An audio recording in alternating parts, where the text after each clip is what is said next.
ما مثال وایو دا کله چې غلا وشي د خلکو له سپي راولي ستاسو خیال سپي ول راولي سپي د آرمي ډاګس کې ورته وي دا سپي ګرځي راګرځي یو الله دې نه کې په دې جماعت کې چرته یو ځای کې چغلا وکړه په دې محله کې په دې چم کې چغلا وکړه دا سپي چې راشي دا به هر ځای له ورځي او هغه ځای به بویي هغه ځای به بویي او په اخر کې چې چاغلا کړي د درز پاغي باندې وسپل کی دی او غل دار او چې معلوماتو کې ټیک ټاک غلي دروغ نه وای اگر چې دا ځان له یو د شریعت مسله دا چې د سپو په گواهی باندې فیصله نشي کېدل دا ایکسټرنل قرائن کې دی شي خارجي قرائن تایید د پاره ولې تصدیق نه کیږي د واقعي تصدیق په نه کیږي البته د خارجي قرینه ده چې مخکې چا په د باندې ګوته خو دی دا او پاغي کې شک دی او سپم ویل نو اوس پاغه رانی سي خو سوال لازم چې دا سپي د غلا څنګه معلومي دا سپي د غلا څنګه معلومي یا دا غل څنګه پیژنې چې دوه کسانو ته مخامخ کې دا یو غل نه دی دا بل غل دی دا څنګه ته پته لګي دا غي وجه دا چې دا سپي الله پیدا کړی انسانانو الله پیدا کړی دي او دروغ الله تعالی د یو انسان سره هم د سینې دی لازم کړی چې دروغ به وي غلا به کوي یعنی سپی هم د څه پیدا کړی چې بغیر د غلا نه او بغیر د دروغ نه پیدا دی انسان هم بغیر د غلا نه او بغیر د دروغ نه پیدا دی یعنی د انسان دا کم سړی چې د انسان د په دې بدن کې یعنی د دروغ سافټویر نشته دی دا بالکل پاک دی په دې کې دروغ نشته نو کله چې دا سپی راشي او دا معلومه نو کوم انسان چې غلا نه ده کړی غلا نه ده کړی نو هغه بالکل نارمل دی ځکه د سپیتم الله دا خودلی دي چې ته به نارمل او اب نارمل انسان څنګه معلومه نو هغه چې کله چاته مخامخ خودريږي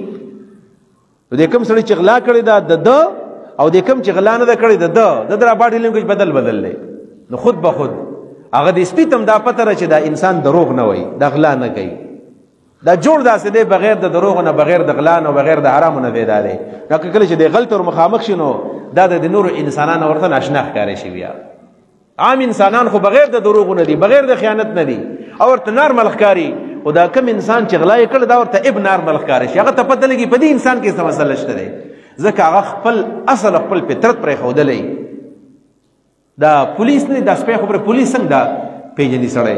کله چې یو ځای کې ناکابندي ده که نه نو هغه دوه درې کسان به راکوز کي او د یو ته به چې ته تر دې خواشه فورا نه پته لګي ولې د هغه د سترګو په دې کیفیت کې فرق راځي د هغه د رنګ بدلیږي د هغه د مخ باندې خجالت راځي د هغه د سترګو په دې رنګ کې فرق راځي د هغه په دې مخ کې چې دا کمی کرخې دي په دې کې فرق راځي معلومه دا شو چې الله رب العالمین کوم انسان پیدا کړی دا ډېر صحیح انسان دی دا موږ د هغې نه منافق جوړ کړی دی په دې وجه باندې الله رب العالمین فرمایي قد افلح من تزکا هغه سړی کامیاب دی چې ځان پاک وساتو ځان پاک کو او په سورۃ الشمس و ضحاها کې وایي قد افلح من زکاها وقد خاب من دساها هغه انسان کامیاب دی چې د خپل نفس او روح پاک کو وقد خاب من دساها هغه انسان نامراد دی هغه انسان تباه دی دساها چې د خپل نفس په دې خاور کې ورننه واسو دساها د سر په دې علم کوی دساها په اصل کې دسسه دی ایو سین بیا په الف باندې بدل شوی دی دساته جوړ شوی دی دسته ویل کېږي دس خو موږ عام طور باندې دی انسان باندې چې کوم امتیازي نرمي شدي ته 10 په دې پښتو کې وایو په عربی کې 10 دیته ویل کېږي او شی په خاور کې ورمنډي ته 10 په عربی کې ویل کېږي 10 په دې ځبانه په پردو خبرو کې سړی خپل خبر نه باسي پر دې کتاب د خپل نوم بیولي کې دې تم 10 وایي پاروي کې 10 ساه معنا دا د نفس را واغستو په د خاور کې ورننه باسو نفس په خاور کې نه باسي د دین مراد د انسان د بدن دی چې د خپل نفس د خپل بدن تابع کو بس بیا چې کله زړه سغواړي یا بتکې نو جابر رضی الله عنه په باره کې راځي ورځ بازار ته روان حضرت عمر فاروق رضی الله عنه سره ملاو شو ول چرته زی جابر ول بازار ته زما ول بازار کې سګي ول غوخه دې مزله شوی دی غوخه راوړم غوخه خورم ول حضرت عمر فاروق ته چې دا واجبه ونه کار دی یعنی ستا نفس غوخه غواړي ته ول پوره کې دا خو ته د خپل نفس او د خپل بدن غلام شولې چې ستا غ سغواړي ته ول پوره کې دسه وکاده د خپل نفس سره مقابله وسره وکړه دا سغواړي می ورکورلا او ول تیرېږي نه چې د قیامت پر ورځ باندې الله رب العالمین ته دوی چې اذهبتم طیباتکم فی الحیات الدنیا خوندون په دنیا کې اغستې دي دا په دنیا کې کدا خوندونه موږ دسي پوره کو آخرت کې وسکو بیا په دې وجه باندې د نفس تربیت کول چې دي کنه د نفس تربیت کول لا په دې طریقه باندې کېږي چې کله ستا نفس یو خوونه شی غواړي هغه ته پرېږ دوا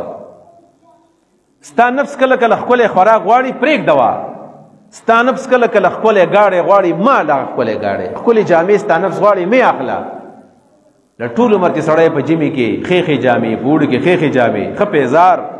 د کله کله پرې خودل غواړي خو خوراکونه د کله کله پرې دی حقیقت خبره ده چې نفس غواړي ته دا غي ټول ریکوایرمنټس پوره کې بیا بستا په دې روح باندې بدن به حکمرانی کوي او چې کله تا د خپل نفس سره مقابله شروع کړله او چې هغه څه وختل ته ول کله کله نه ورګي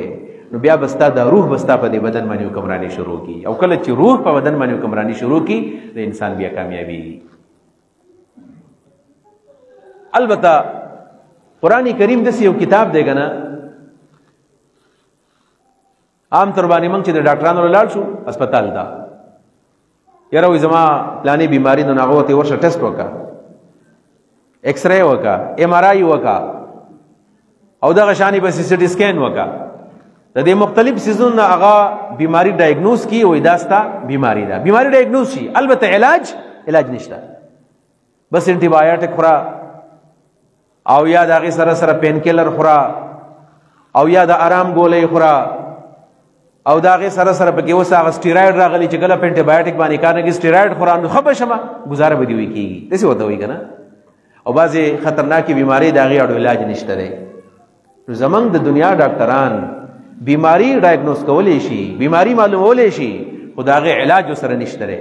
الله رب العالمین بیماری هم خي او دغه علاج هم خي وصلی الله رب العالمین ویل چې بیماری نفس ته او روح ته بیماری د دروغ نه لګي د حرام نه لګي د خیانت نه لګي د غلا نه لګي د ډاکې نه لګي د غیبت نه لګي د حسد نه لګي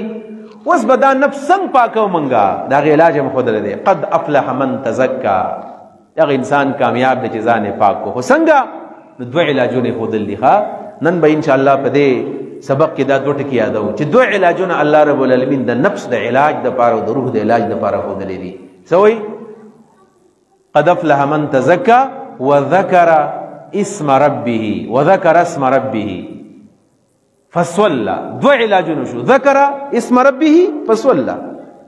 دا الله نوم یاد کو او یې بس منځو کو دنه معلومی کې دا چې د نفس او د روح علاج دو طریقې دي د الله نوم بار بار یادول الله نوم یادول بار بار د الله نوم یادول